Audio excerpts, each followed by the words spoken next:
Welcome to the speakeasy. Tonight we are attempting something that, as far as I know, has never been done. On this table, a clay tablet from Babylon, 4,000 years old, inscribed with celestial omens. On the other table, a laptop running the most sophisticated astrology software on Earth. For 4,000 years, these two worlds have never once sat down to talk. Tonight they do. I am Julian Cross, and this is the Genius Speakeasy. With me, Dr. Amara Chen, who reads charts the way a psychologist reads a patient. And Professor Elias Hartman, who reads cuneiform the way a detective reads a crime scene.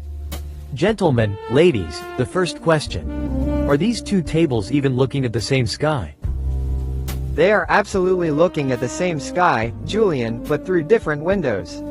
The Babylonian priest watched the sky for one reason: the gods were speaking, and the omens were their sentences. If Venus appears in the east at dawn, the king will triumph. If Mars dims at opposition, the land will suffer. It was a language of signs, and the Babylonians were its native speakers. 4,000 years of meticulous records. The Venus tablet of Amisaduqa alone logs 21 years of planetary positions. That is not superstition, that is data. And I would say the postmodern astrologer is doing the same thing, Elias, just with a different vocabulary. When I look at a client's chart, I am reading signs about the psyche. The Babylonians said, if Mars is in the sky, the king will act. I say, if Mars is in the 10th house, this person's ambition will shape their public life. Same structure, same grammar of as above, so below, but we moved the omen from the battlefield into the consulting room. The sky stopped being a royal bulletin and became a mirror of the mind.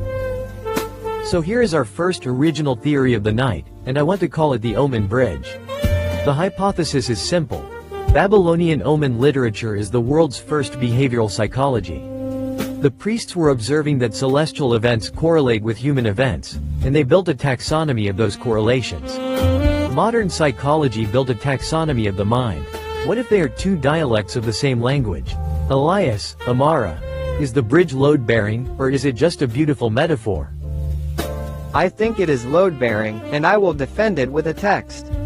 The Omen series Enuma Anu and Lil contains over 7,000 omens. Many are astrological, but many are not, they are behavioral observations.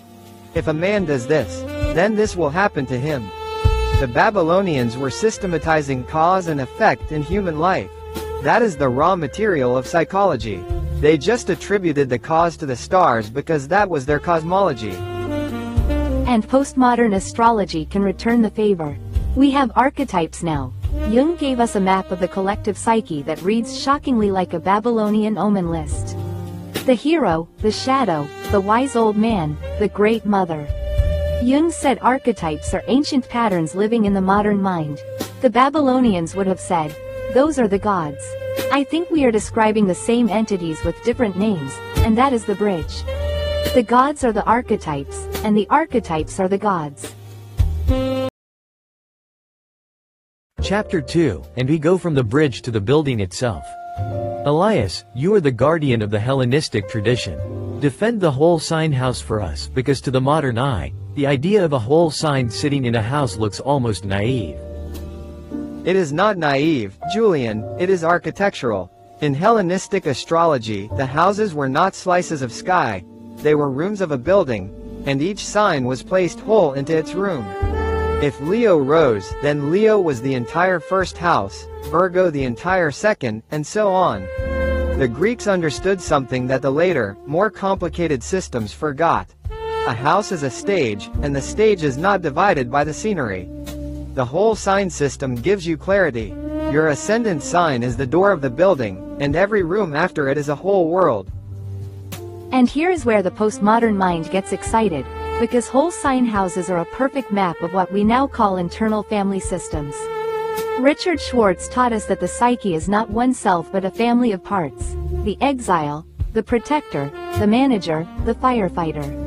Each part has its own agenda, its own room in the mind. Elias, you just described the same architecture. Each house is a room. Each room holds a different part of the self, and the planets are the parts that live there. The ancient building and the modern therapy room are the same blueprint. So let me put the theory on the table and call it the houses complex theorem. A complex, in Jungian terms, is a cluster of psychic energy organized around an archetypal core. The theorem says, a house in the natal chart is a complex. The sign is its tone, the planets are its actors, and the ruler of the house is its charge, the energy that gives the complex its power. Amara, you see clients with a loaded 8th house. Walk us through the theorem. The 8th house is my favorite example, because it is where the theorem becomes visible. A person with the moon in the 8th house does not just have a placement. They have a complex about depth, about merging, about the things we do not say. The house gives it a room. The sign gives it a voice. And the ruler of that house, say Mars, tells you how that complex acts out. With force, with attack, with a need to penetrate every surface. When a client says, I keep attracting intense relationships, I do not hear a person with a problem. I hear a complex with a house, a voice, and a driver. The theorem turns a chart into a therapy map. And the ancients would smile, because they already knew the house was alive. The Greeks called the houses topoi, places, and they assigned each place a sphere of life. The place of life, the place of substance, the place of siblings, the place of God. They were not abstract, they were lived rooms. The 5th house was literally called the place of children and pleasure. Your complex theorem, Amara, is the Hellenistic place theory translated into the language of depth psychology. Same rooms, new furniture. The Egyptians did not divide the sky into 12. They divided it into 36 decans, 10 degrees each, and they were watching them thousands of years before the Greeks formalized the zodiac. Elias, what were the decans for, really? The decans were timekeepers first and mythology second. The Egyptians watched 36 stars rise heliacally through the year, one every 10 days, and they used them to mark the hours of the night. The ceiling of the tomb of Senenmut is covered in decanal star lists, a star clock carved in stone, around 1470 BC. But here is the beautiful part. Each decan had a god, a nature, a face. The decan was not just a time marker, it was a personality. When the Greek zodiac later merged with the Egyptian decans, each sign inherited 3 decanic faces. The 36 slices of the sky became 36 characters. And now the postmodern turn, because this is where I think we find one of the most profound ideas in all of astrology. I want to call it the Decan hologram. David Bohm, the physicist, argued that the universe is holographic. Every part contains the whole. Information about the entire system is encoded in every fragment. I believe the decans are exactly that. Each decan is a 10-degree fragment of a sign, and yet each decan contains the flavor of the entire chart. Because the decan is ruled by a sub-ruler drawn from the same planetary family as the chart itself. The part is not a piece of the whole. The part is the whole, seen from a different angle. That is a genuinely original formulation, Amara, and I want to push it further with history. The Egyptians did not see the decans as fragments at all. They saw each decan as a complete being, a god who rose, ruled the night for 10 days, and died, only to be reborn. Every decan was a full lifetime. So the ancients already believed that a slice of the sky was a whole world. Your hologram theory is the modern physics that finally explains what the Egyptians were doing. They were reading the sky fractally, whole within part, part within whole. So let me give the theory its name and its test. The Decan hologram says, read a chart through any single decan and you will find the entire chart reflected in it. The moon at 22 degrees of Pisces is in the 3rd decan of Pisces, ruled by the moon itself, and suddenly the chart's core emotional signature is visible in that single degree. Amara, is that testable in the consulting room? It is, and I do it every week. When a client is stuck on one question, why do I keep doing this? I do not read the whole chart. I zoom into the decan of their sun and read it as a hologram. And it works, Julian, because the decan's sub-ruler is always connected to the chart's own planetary family. The decan is the fingerprint of the whole chart.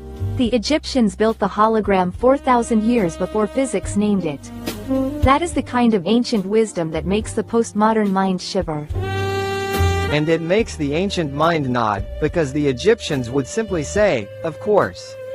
The gods are not divided. They are one light split by 36 windows. Look through any window and you see the whole sun. Chapter 4. Elias, take us back to Babylon for the planetary order that still governs our weekdays. The Chaldean order: Saturn, Jupiter, Mars, Sun, Venus, Mercury, Moon. The slowest visible planet to the fastest. Why does this ordering matter so much? Because it is not an ordering of space, it is an ordering of time. The Chaldeans noticed that if you assign each hour of the day to a planet, moving from slowest to fastest, the planets fall into a cycle that repeats. The first hour of the first day belongs to Saturn, the first hour of the second day to the Sun, and that is why Sunday is the Sun's day, and Monday is the Moon's day. The 7-day week itself is a Chaldean artifact. Every hour of your life, from the hour of your birth to this exact hour, has a planetary signature. The Chaldeans called this the planetary hours, and I believe they built a clock that the body still keeps. And here is the bridge I want to build. I call it the circadian archetype hypothesis. Modern chronobiology has proven that the human body runs on internal clocks. The suprachiasmatic nucleus in the brain synchronizes our hormones, our mood, our alertness to the cycle of day and night. The Chaldeans mapped planetary signatures onto the hours of the day. What if those planetary hours are a psychological transcript of the circadian rhythm? The Saturn hour is the low energy hour, the hour of structure and withdrawal. The Sun hour is the peak, the hour of visibility and will. The Moon hour is the emotional hour, the hour of the mother and the memory. The Chaldeans were not assigning arbitrary gods to hours. They were naming the archetypal energies that cycle through every human day. I want to defend that with a practical fact, because the planetary hours were not decorative, they were medical. Galen and the medieval physicians would not administer a treatment without checking the planetary hour. Bloodletting in the Mars hour, surgery in the Mars or Saturn hour, herbal remedies in the Venus hour. They were timing interventions to the energy of the hour. Modern medicine does the same thing with chronopharmacology, timing drugs to the body's circadian rhythms. The Chaldean clock and the modern lab have arrived at the same conclusion. Time is not neutral. Time has a signature. So let me name the original tool that comes out of this chapter. The Chaldean hour fingerprint. Here is the claim. Your birth hour, read through the planetary hour sequence, gives you a fingerprint of your internal rhythm. The archetypes you meet at dawn, at noon, at midnight, and how your energy naturally cycles through the day. Amara, how would a postmodern practitioner actually use the hour fingerprint in a session? Beautifully, Julian. I have clients keep a mood log for 2 weeks, hour by hour, energy and emotion. Then I overlay the Chaldean hour sequence of their birth chart onto the log. And the patterns line up with eerie precision. The client who crashes at 4 in the afternoon is living a Saturn hour crash. The client who wakes at 5 in the morning with racing thoughts is waking in a Mars hour. The fingerprint turns the vague feeling of I have a rhythm into a named, mapped, archetypal schedule. It is chronobiology with a soul. And the Babylonians would recognize the practice instantly, because they already believed the hours were alive. The hour fingerprint is not a modern invention, Amara. It is the planetary hours, applied to the individual instead of the king. You have simply democratized the Chaldean clock. And I, for one, think it is about time. Chapter 5, and we step into the medieval tradition. Elias, explain profections, the ancient and medieval system of aging the chart by 1 house per year. Profections are wonderfully simple. At birth, the ascendant rules your first year of life. On your first birthday, the chart advances 1 sign. The second house becomes the activated house. On your second birthday, the third, the chart ages 1 sign per year, cycling through all 12 by your 12th birthday, and the cycle repeats every 12 years. The activated house and its ruler become the theme of the year. It was the standard predictive technique of Hellenistic and medieval astrology, a yearly wheel that tells you where the story is happening this year. And now the bridge, because I think profections are developmental psychology in disguise. I want to call the original theory the developmental wheel. Erik Erikson mapped human life into 8 stages of psychosocial development. Jean Piaget mapped cognitive development into 4 stages. The Profection cycle maps life into 12 stages, 1 per year, repeating. But here is the genius part. The cycle is recursive. The first year of life activates the first house, the self. The 13th year activates the first house again, and 13 is exactly when adolescence detonates the question, who am I? The 25th year, first house again, the quarter-life identity crisis. The 37th, the midlife reckoning. The Profection cascade does not just mark years, it marks developmental turning points, on a 12-year rhythm that modern psychology has never named. I will add the historical layer, because medieval practitioners already treated profections as thresholds. The astrologer would warn of the 8th house year, the year of the 4th profection cycle, as a time of crisis. And the 8th house was the house of death, of transformation, of the other's resources. Modern psychology would call the same years critical transitions. The medieval warning and the modern developmental chart are describing the same terrain. There are years when the psyche rebuilds, and years when it merely runs. So the original methodology of this chapter is the Profection cascade. The claim that major life transitions, identity crises, career breaks, relationship pivots, cluster on the years when the Profection wheel returns to the same house, and that these returns form a cascade of escalating depth across the decades. First house at 13, at 25, at 37, at 49. Amara, what do you see when the cascade hits the 2nd or the 8th, the money houses, in the 40s? The 2nd house is self-worth, not just money. The 8th is shared resources and deep transformation. When the cascade lands on the 2nd in the early 40s, I see clients renegotiating what they are worth, changing careers, demanding more, leaving situations that undervalue them. When it lands on the 8th, often around 49, I see the inheritance years. Parents passing, estates arriving, or the psychological inheritance of the family being finally processed. The cascade gives the therapist a map of when the deep work will knock on the door. And it knocks on a schedule. And the medieval astrologer would say, of course the door knocks on a schedule. The heavens keep time, and the soul keeps time with them. The Profection cascade is the sound of that timing, the wheel turning, year after year, knocking on the rooms of the psyche in order, forever. Chapter 6. Elias, we are going into the deep mechanics now, the doctrine of essential dignities. In traditional astrology, each planet has signs where it is strong and signs where it is weak. The ruler of a sign, the exalted planet, the fall, the detriment. Explain the grammar to our listeners. Think of it as a hierarchy of comfort. A planet in its own sign, the moon in Cancer, is at home, it expresses itself freely. A planet in exaltation, the sun in Aries, is honored, it expresses itself with its best face. A planet in detriment is a stranger in a foreign land, Mars in Libra, where the planet of war sits in the sign of peace. A planet in fall is wounded, Mars in Cancer, where the warrior sits in the sign of the mother. The traditional astrologer read the chart through this grammar of strength. Which planets are empowered, which are compromised, and what the story of that power distribution says. And now the original theory of this chapter. I want to call it astrosyntax. Grammar is not a metaphor here, it is the structure. In language, a sentence needs nouns, verbs, modifiers, and connectors. In a chart, the planets are the verbs, they do. The signs are the adverbs, they qualify how. The houses are the prepositions, they locate where. And the dignities are the conjugation.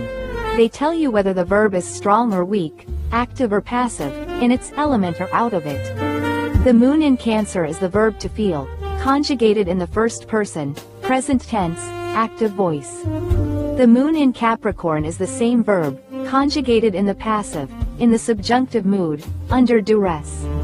The chart is not a picture, it is a sentence. And the dignities are its grammar. That is an elegant formulation, Amara, and I want to give it ancient roots. The Greeks and Arabs already treated the dignities as a ranking of power, a celestial hierarchy. A planet in domicile was called Lord of the Sign. A planet in exaltation was in its height. The language of rulership is the language of nobility, kings, thrones, exiles, captives. The ancients read the chart as a court, and the dignities told you who held the power. Your astrosyntax theory simply translates the court into a sentence, but the hierarchy is identical. Some planets rule, some planets serve, some planets are in prison. So the claim of astrosyntax is that you can read any chart as a grammatical object. Identify the strong verbs, the weak verbs, the prepositions that give them location, and the conjunctions, the aspects, that connect them into paragraphs. Amara, walk us through a chart as a sentence, in practice. Take the classic example. Sun in Leo in the 10th house. The verb is to shine. The sun in its domicile, first person, active voice, present tense. The preposition is the 10th house. In public, in career, in the world's eye. The sentence reads, I shine, publicly, and I am seen. Now add a moon in Pisces in the 5th. A weak, dreamy verb, to feel, passive voice, in a creative house. The sentence continues, and beneath the public shine, I feel everything, invisibly, through art and children. The chart is a compound sentence. The dignities tell you which clauses are confident and which are wounded. And the aspects are the conjunctions that bind them into one story. That is the reading. That is the grammar. And the ancients would approve, because they always treated the chart as a text to be read aloud, not a map to be scanned. The medieval astrologer would cast the chart and then narrate it. This planet speaks. This planet suffers. This conjunction resolves the argument. Astrosyntax is the postmodern name for the oldest practice in the craft. Reading the sky as a sentence that the universe is speaking, one clause at a time. Chapter 7, and the lights dim a little. We leave the planets and go to the fixed stars. The background lights of the zodiac, the ancient navigators of the sky. Elias, why did the ancients fear and revere the fixed stars so deeply?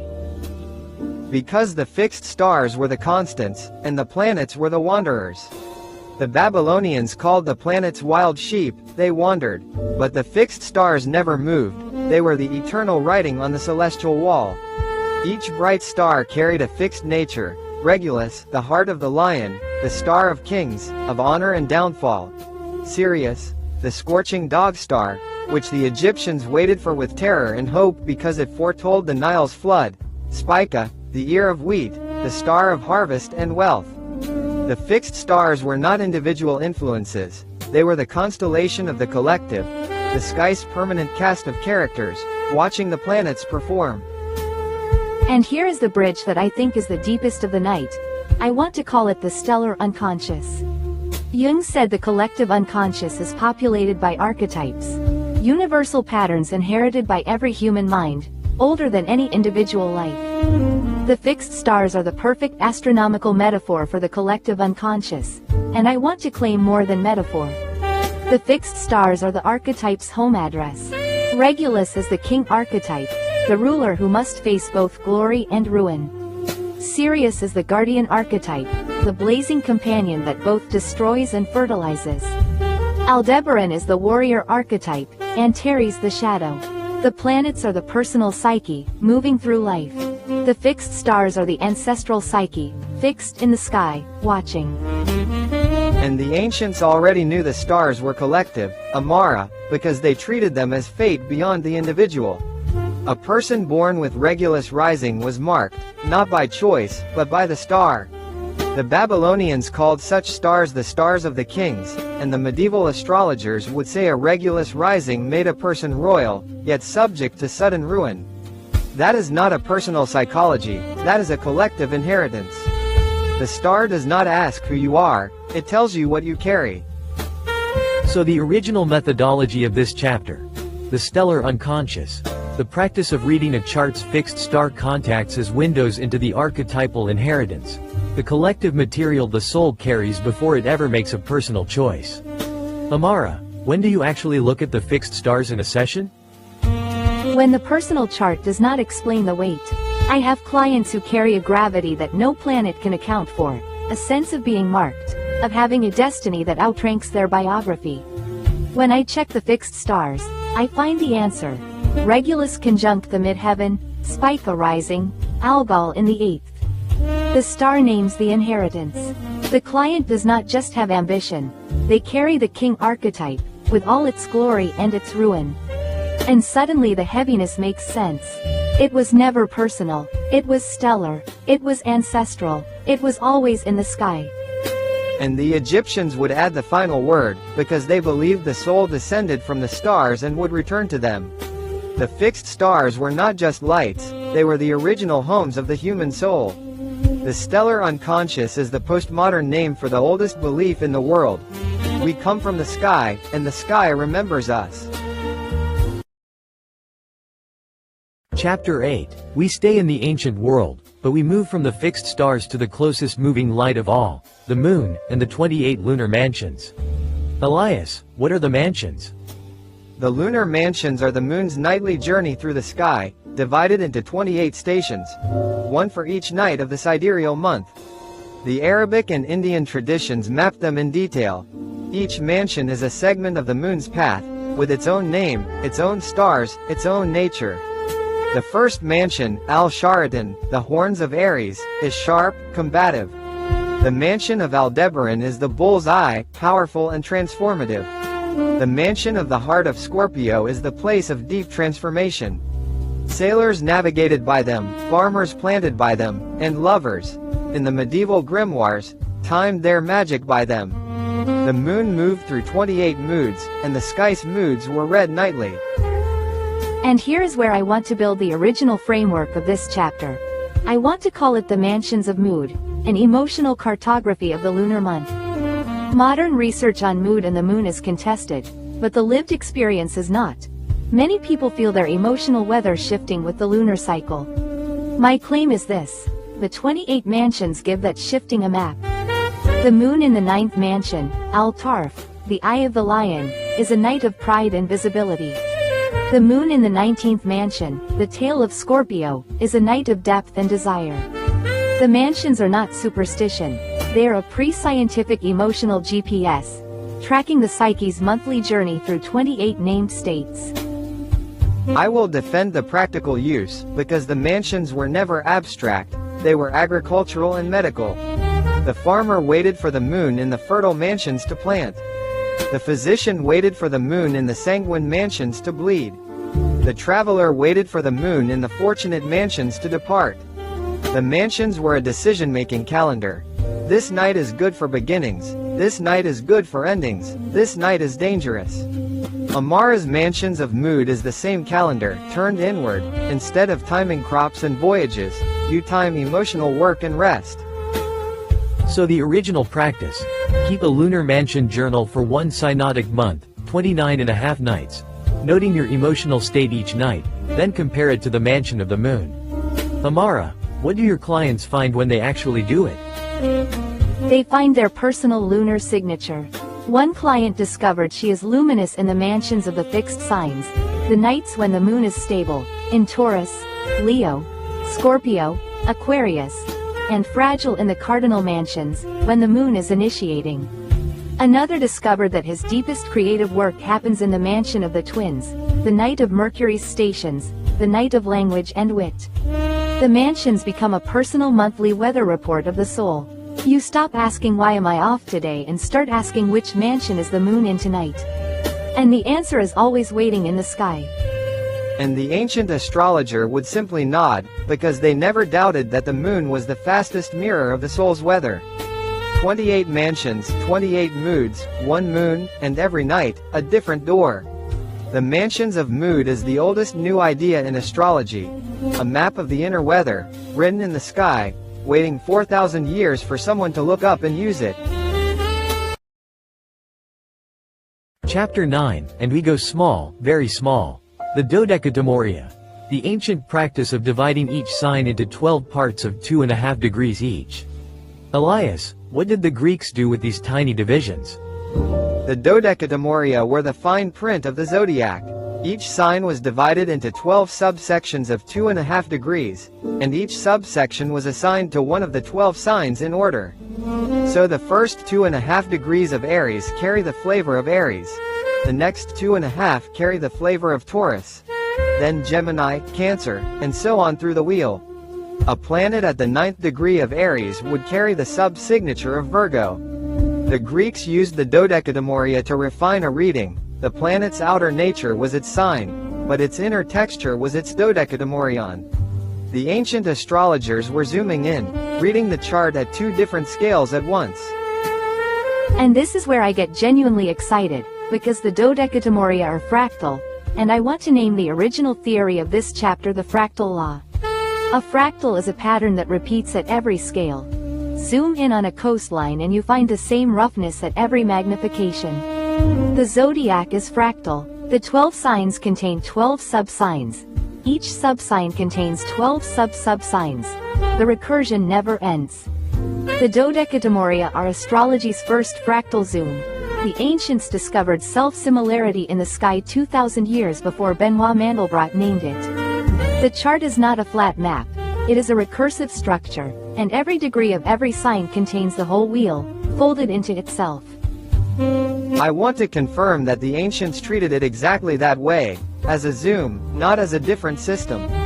The Hellenistic astrologers called the dodecatemoria the 12th parts, and they applied them with a light hand.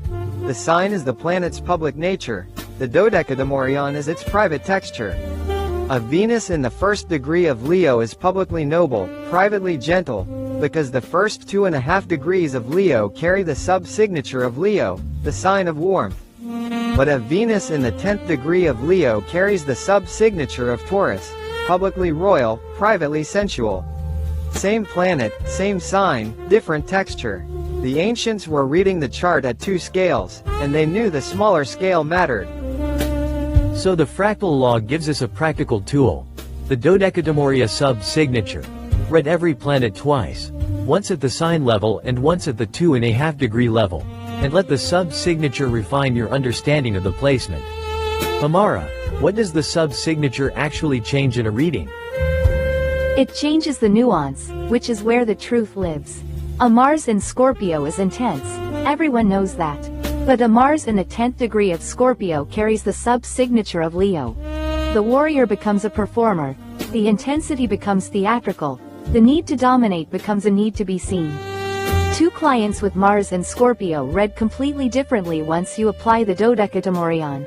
One is the silent strategist, the other is the fiery showman. The sub-signature is the difference between a stereotype and a person. The fractal law is how astrology stops being a type and becomes an individual. And the Greeks would smile, because they already knew the wheel folds into itself. The dodecatemoria were not a footnote, they were the demonstration that the zodiac is alive at every scale, that the 12 gods are present in every degree, and that the smallest slice of sky still contains the whole drama. The fractal law is not a new invention, Amara. It is the ancient geometry, finally given its modern name. Chapter 10, and now we do something genuinely strange. The Babylonians had 7 planets. The postmodern astrologer has 10. Elias, the Babylonians never saw Uranus, Neptune, or Pluto. Amara, the modern chart is unimaginable without them. Tonight we ask the original question of this chapter. What would a Babylonian do with Pluto? I will answer as a Babylonian would think. The Babylonian priest would not reject the new planet, he would absorb it, because the omen tradition was radically open. When a new celestial phenomenon appeared, a comet, a nova, an eclipse of unexpected size, the priest recorded it, catalogued it, and added it to the corpus of signs. The Babylonians were empiricists of the sky. A wandering star that the ancients could not see would have been, to them, a god revealing itself late, a new voice in the divine conversation. They would have watched it, logged it, and feared it. And Pluto, the slowest wanderer of all, would have terrified and fascinated them in equal measure. And that is exactly the right response, because the outer planets are modern omens. And I want to name the original protocol of this chapter the Neo-Omen Protocol. The Babylonians read omens as, if this appears in the sky, then this unfolds on Earth. The postmodern astrologer reads the outer planets as, if Uranus transits this point, then this generation's collective pattern unfolds. Uranus is the omen of rupture, the skywriting, the old order breaks.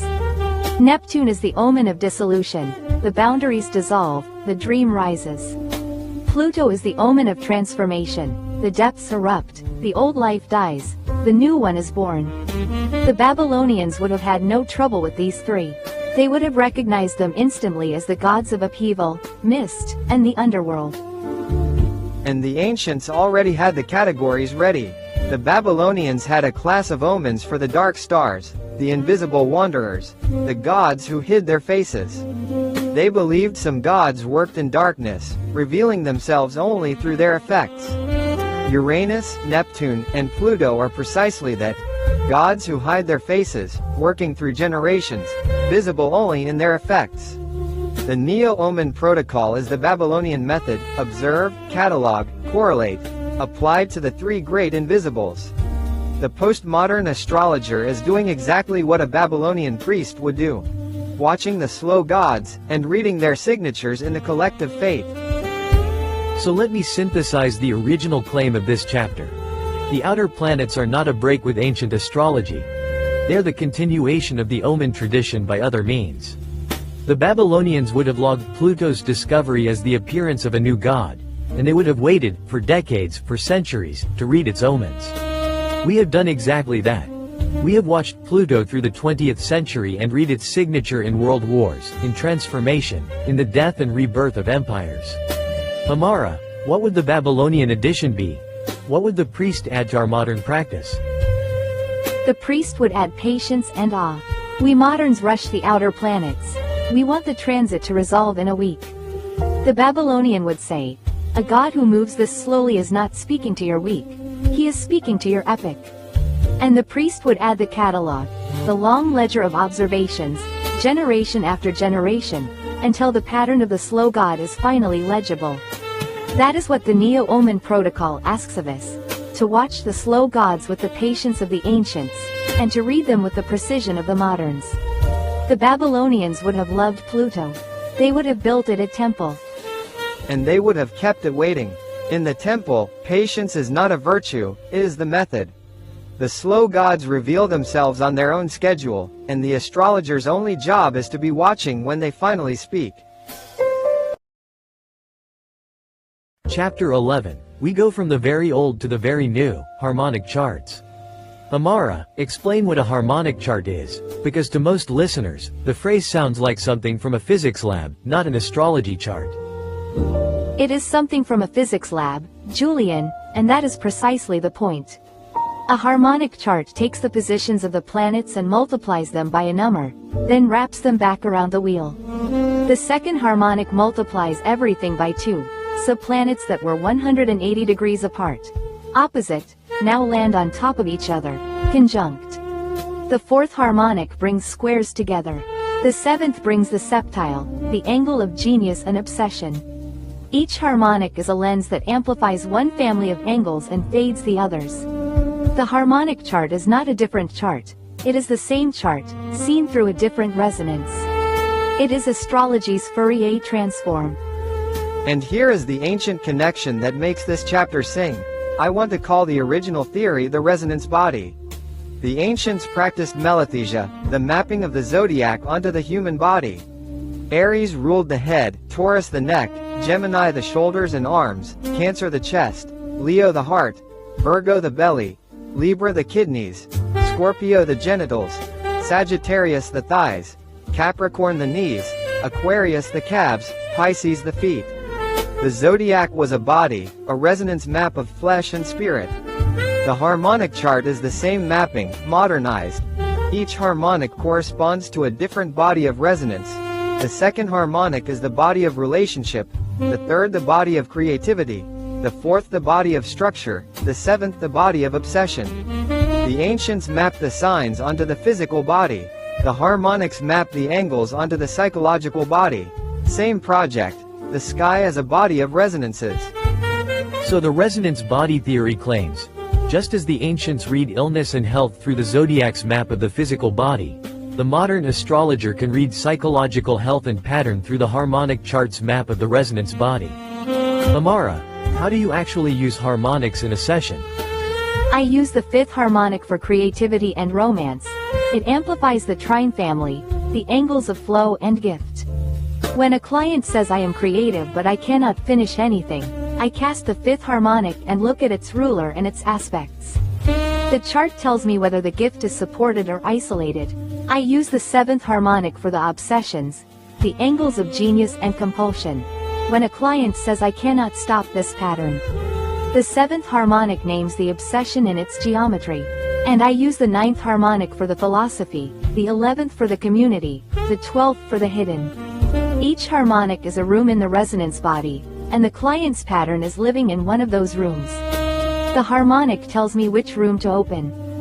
And the ancient physician would recognize the practice, because melathesia was not symbolic, it was clinical.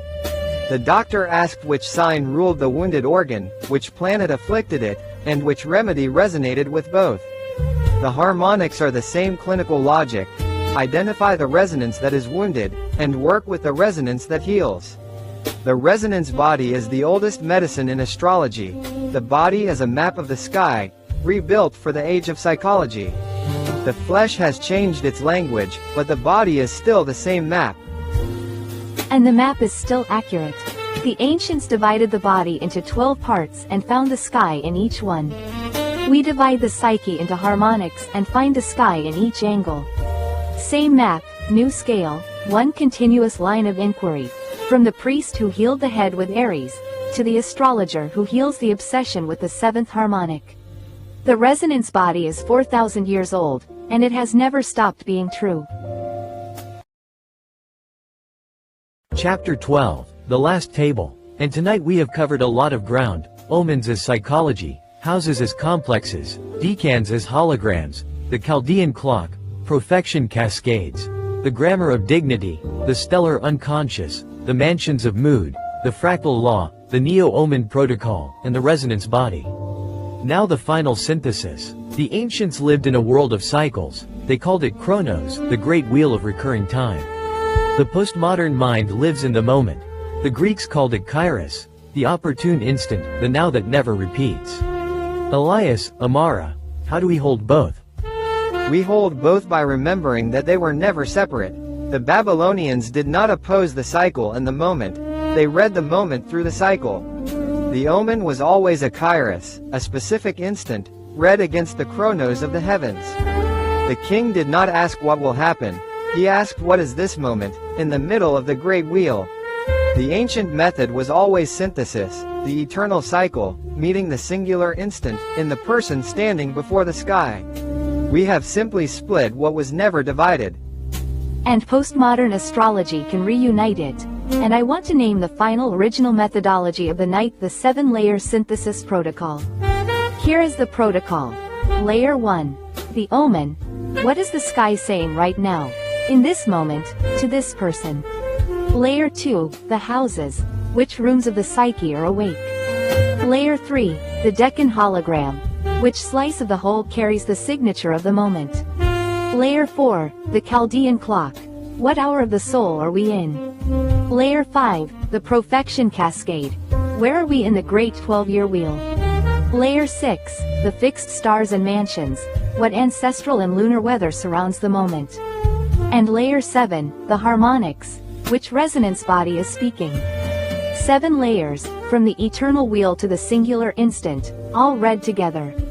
That is the protocol. That is the synthesis. And I want to give the protocol its ancient seal, because the 7 layers are not arbitrary. They are the 7 visible planets, each contributing its own site. The moon's layer is the mansions, the nightly mood. Mercury's layer is the grammar, the reading itself. Venus's layer is the resonance, the harmonics of love and beauty. Mars's layer is the omen, the urgency of the moment. Jupiter's layer is the cascade, the great wheel of growth. Saturn's layer is the clock, the structure of time itself. And the sun's layer is the synthesis, the one light that holds them all. 7 planets, 7 layers, 1 chart. The ancients would recognize the protocol instantly. They would call it simply, reading the sky. So the 7-layer synthesis protocol is the answer to the question we opened with. The 2 tables were looking at the same sky all along. The clay tablet and the laptop are the same book, written in two scripts. The omen is the archetype. The house is the complex. The decan is the hologram. The hour is the fingerprint. The cascade is the development. The star is the inheritance. The mansion is the mood. The fractal is the law. And the synthesis is the moment. Chronos and Kairos, the great wheel and the singular now, meeting in the person who looks up. Gentlemen, ladies, that is the genius speakeasy. The tables are one, the sky is one, and the conversation, like the wheel, continues. Last call, my friends. Drink it while the stars are out. Thank you for listening.